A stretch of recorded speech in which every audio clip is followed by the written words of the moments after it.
This fracturing of the social contract is a product of our incapacity to manage abundance. It's a governance of prosperity problem. When you look at it this way, it's astonishing that we're living through this disorder. So we should be able to build sufficient collective intelligence to address it. Welcome to the UNESCO Inclusive Policy Lab and our Policy Nerd podcast. This is the place where top figures come to talk concrete data and solutions that will reset us along a more fair and smart path. Today we have a high-level episode hosted by Gabriela Ramos, UNESCO's Assistant Director General for Social and Human Sciences. The guest is Manuel Muniz, Provost of IE University and former Spanish Vice Minister of Foreign Affairs. Together they talk about the tectonic shifts our societies, economies and governments are facing. We're living through maybe one of the more significant changes in the order since the end of the Cold War. It's not as visual, there's nobody tearing down a wall, but it's as relevant. This sort of undoing of the international order, it's fracturing our economic social contract. What you will notice is that there has been a hollowing out of the middle of our economic distribution. And that hollowing has led to the hollowing of the middle of our political spectrum. That is leading to the weakening of democracy from within. They discuss ways to govern this apparent symphony of disorder. The taxation piece is a big piece in this puzzle. Competition and antitrust policy needs to be revamped. Also, we are going to need to innovate in redistributive mechanisms. I don't know if a universal basic income scheme or a minimum income scheme, but you're going to see redesign of the welfare state and regulation of the gig economy and the platform economy, with labor rights being extended. And lastly, I think big efforts will need to be made on the education space. In some ways, this can be a seminal moment in terms of redefining so many frameworks. There might be this paradigmatic shift towards more space for governments to play a role in framing the economies and the way the economies move. They also warn that governments should step up to the challenge and be as complex and as agile as the times demand. I think you need political courage and political leadership that invests in adapting our governments to this century. If the political system is not flexible enough, is not intelligent enough to adapt, it will accumulate tension until it breaks. We will need to rebuild it from its fracture. That will be more painful, it will be more destructive. I was in the G20, and when I came with some of the chief economists there to tell them we need to use complex system thinking, they say, go and convince the finance minister that needs simple answers. And that's the question. How do we translate this very complex work into a very concrete recommendation? You're listening to the PolicyNet podcast. So Manuel, let's kick off this conversation. We are living in a time where major trends are really accelerating in terms of their development, but also in terms of their impact on our societies. The digital transformation, the inequalities, climate, demography. This is creating an environment that is difficult to handle, difficult to understand, and difficult to cope with. Could we just start with your analysis of how these things are developing and how you see the world today? Yes, so it's a very broad question, no? But it's a very interesting question to ask and to try to address.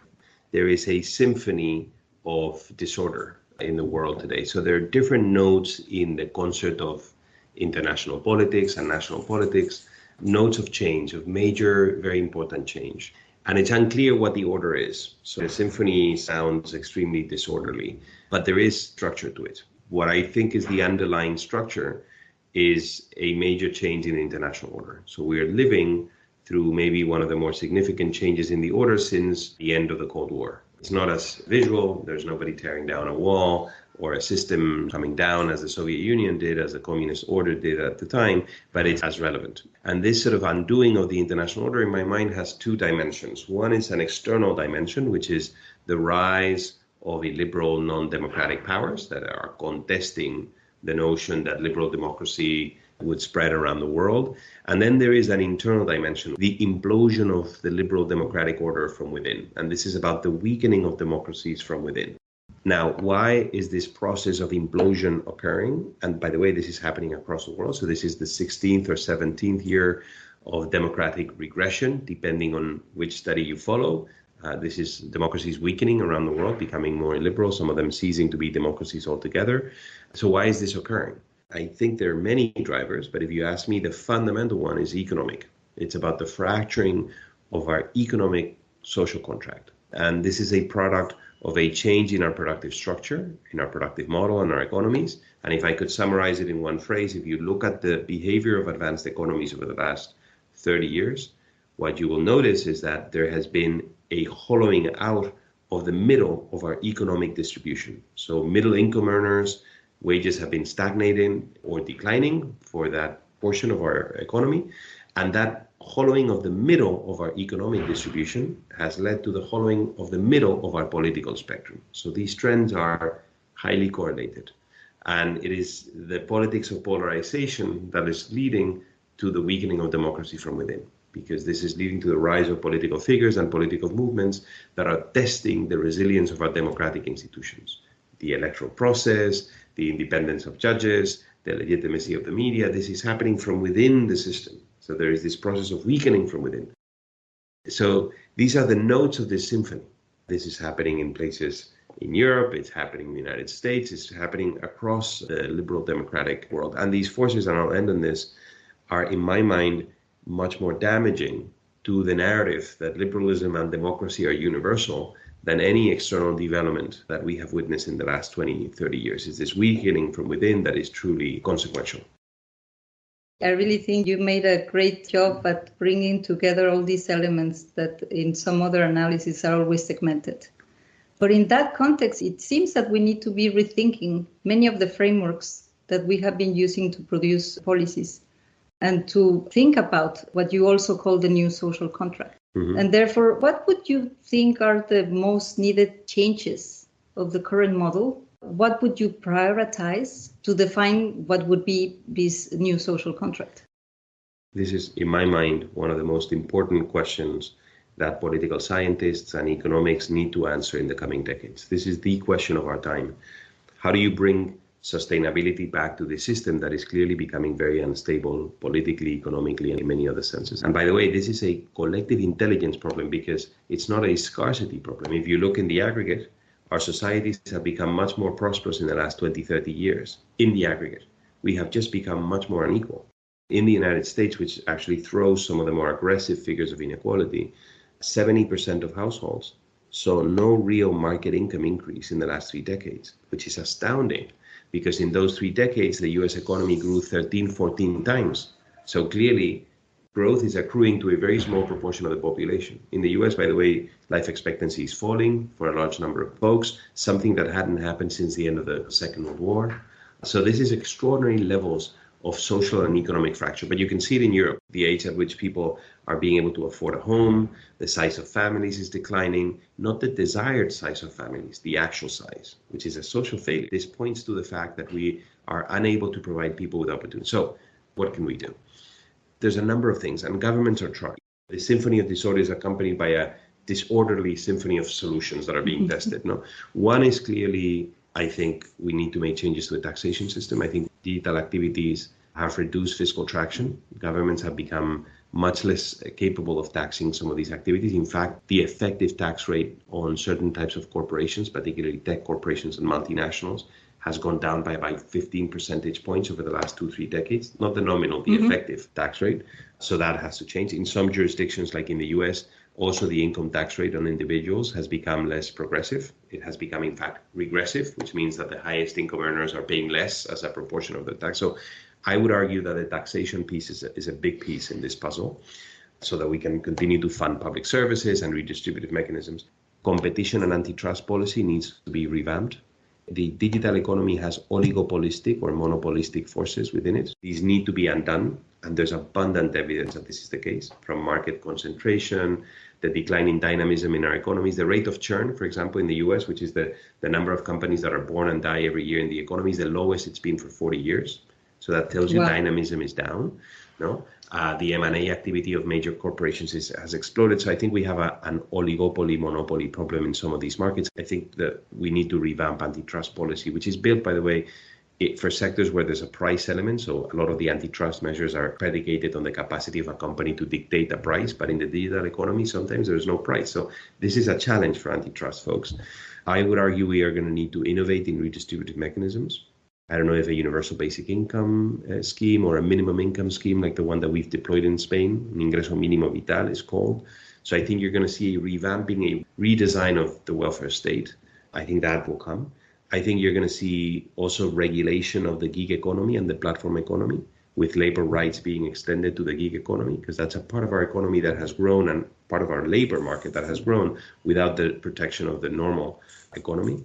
And lastly, and I'll finish on this, I think big efforts will need to be made on the education space, because a lot of the responsibility of adapting to the new economy, training people for the new jobs that are being created and others, lies on the education space. So a lot of the transition costs to this new economy can be reduced if the education sector does a good job in training folks for the new jobs. One last observation, I think you're going to see a much more active public sector in the economy. This is in advanced economies. You're going to see a new industrial policy being deployed aimed at creating middle-class jobs distributed geographically much more equitably than in the past.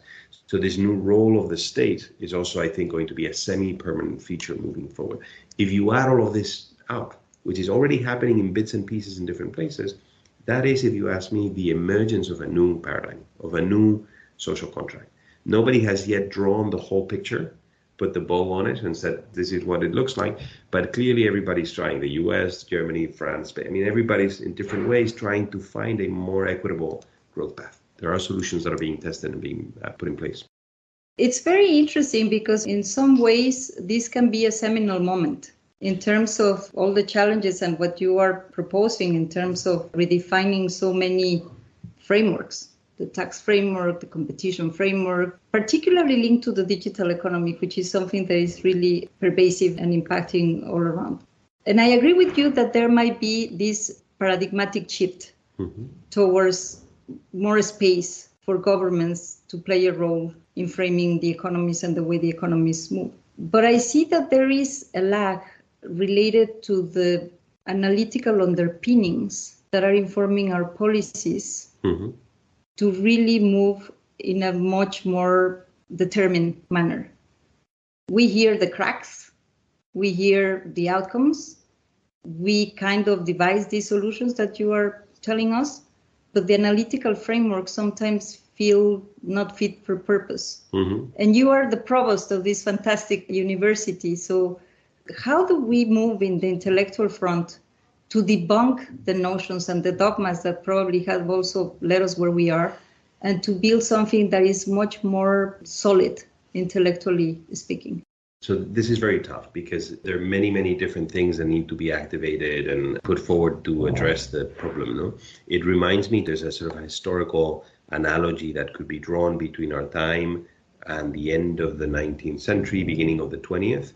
Also a big shift to the economy at the time with the rise of industrialism, the rise of a new economic class, the proletariat. In our time, that new class would be the precariat. These are people that are underemployed, unemployed, subemployed, people that are employed but cannot make ends meet. The working poor. The working poor. Also at the time, beginning of the 20th century, that class manifested itself politically in the rise of fascism and communism that broke the system. There was a social contract fracture that was not tended to, that was not addressed, and that led to that flattening of institutions. And then after the Second World War, the emergence of a new contract, which politically was the extension of the vote, of the suffrage, and economically was the birth of the welfare state.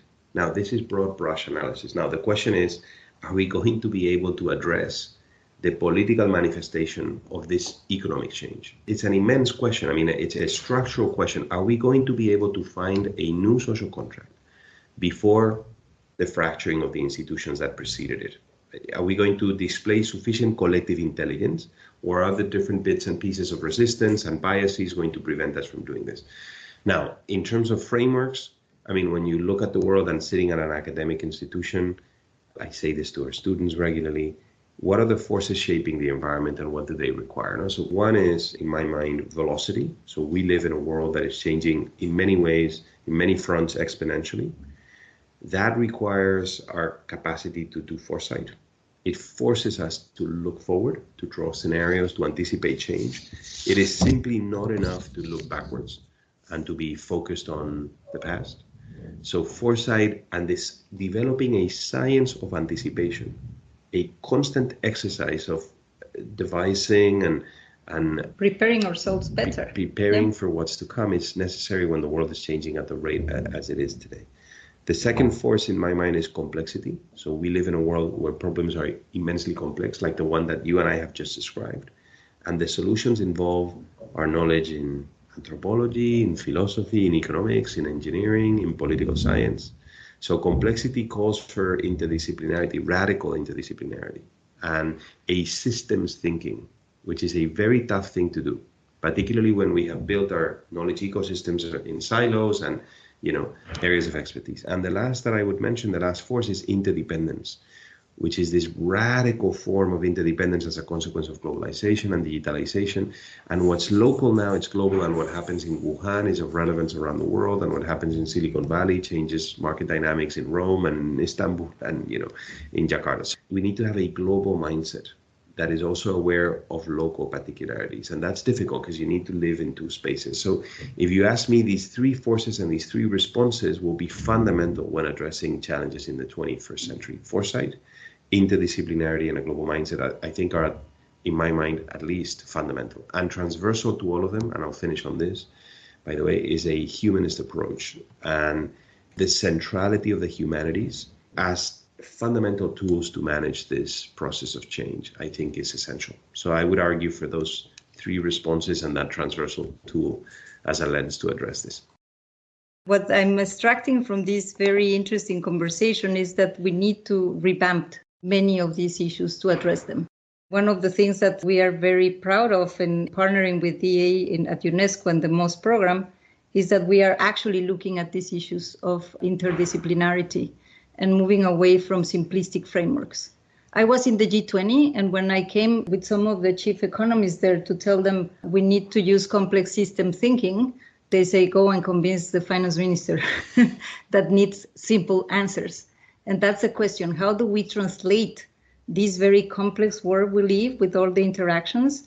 How do we ensure that governments that have a national mandate, but that live in a highly interconnected world, where they do not control many of the trends, investments or technology or capital, or how do we ensure that they do so in an effective manner? And then how do we deal with the elephant, which is the vested interest that might keep universities and thinking institutions very specialized, or might not allow for these kind of conversations to happen in the policy field? So to try to go into a very concrete recommendation, there is this gap between what governments are called to do, because they are the ones that are going to go for effective redistribution or not. They're the ones that enact the tax issues, the competition issues, the education issues. But there is also a capacity gap. And therefore, how do you equip the governments? It's good old-fashioned capacity building, no? Within the government, I think you need political courage and vision. I mean, you have served in government. I have myself as well. One of the clear readings of my time in government is that if there is political will and the willingness to invest political capital in something, the system can change. I mean, there are rigidities, there are complexities, as there are in any large organization. I never saw in my time in government in a foreign ministry, despite the reputation that our dear diplomats have as a very rigid sort of corporativist body, that was never my experience. They were always willing to adapt, but we need political leadership that invests in adapting our governments to this century, to this environment that I just described.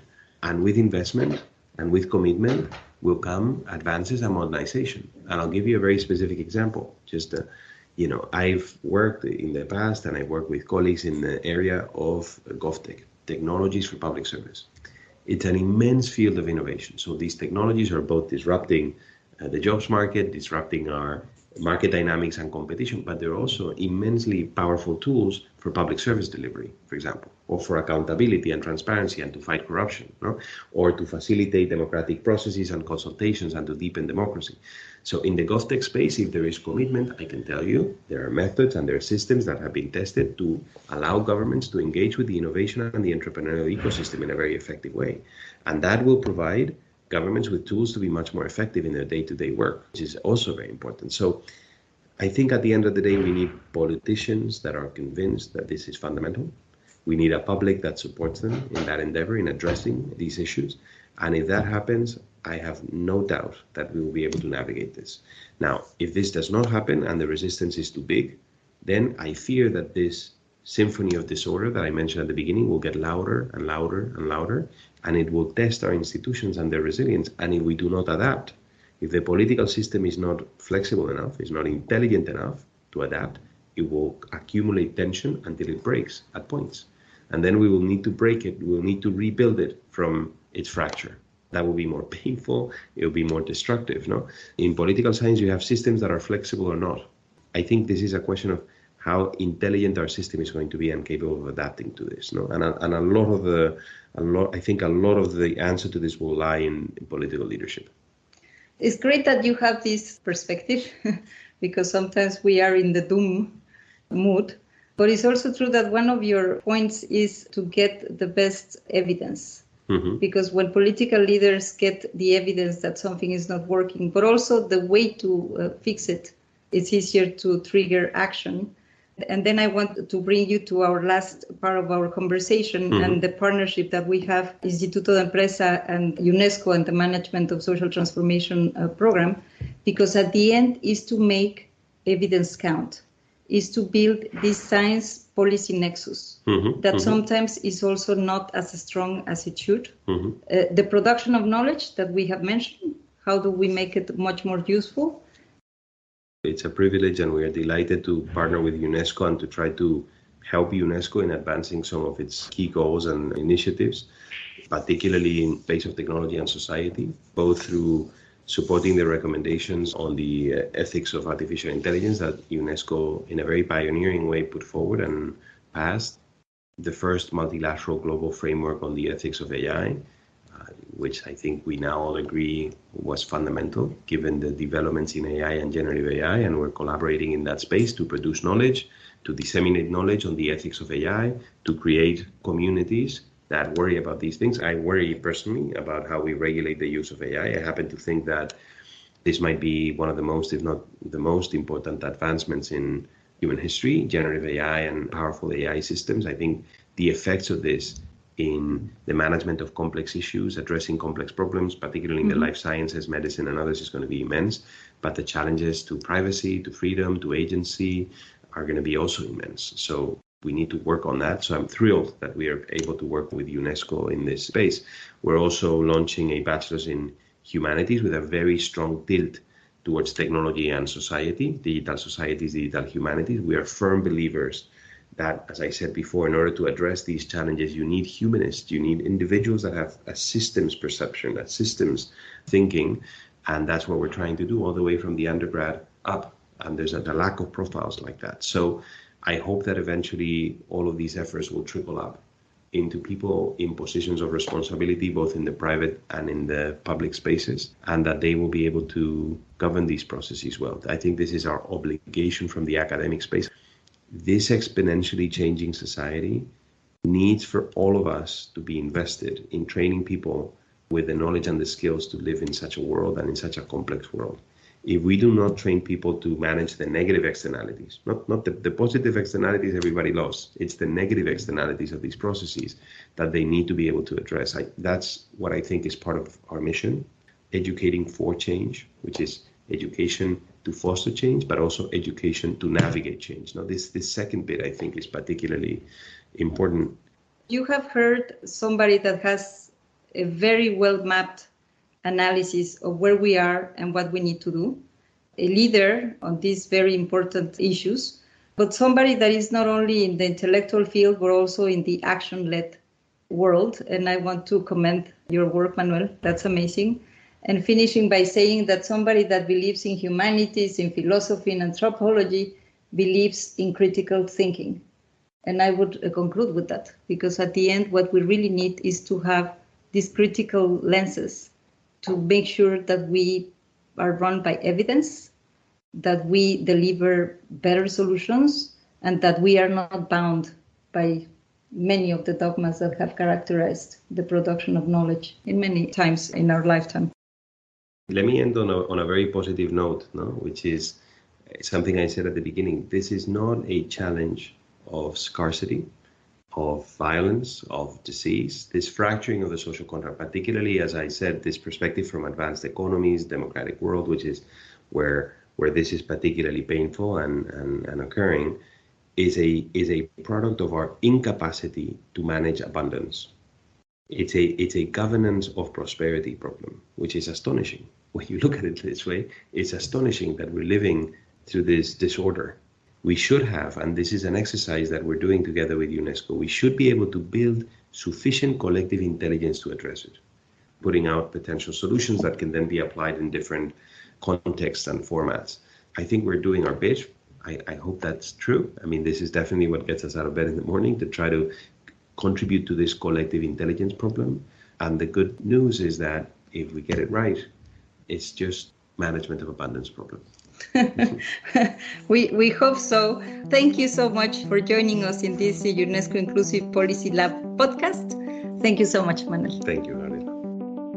We reached the end of this podcast. For more deep debate and data-driven solutions, follow the PolicyNet podcast on all platforms.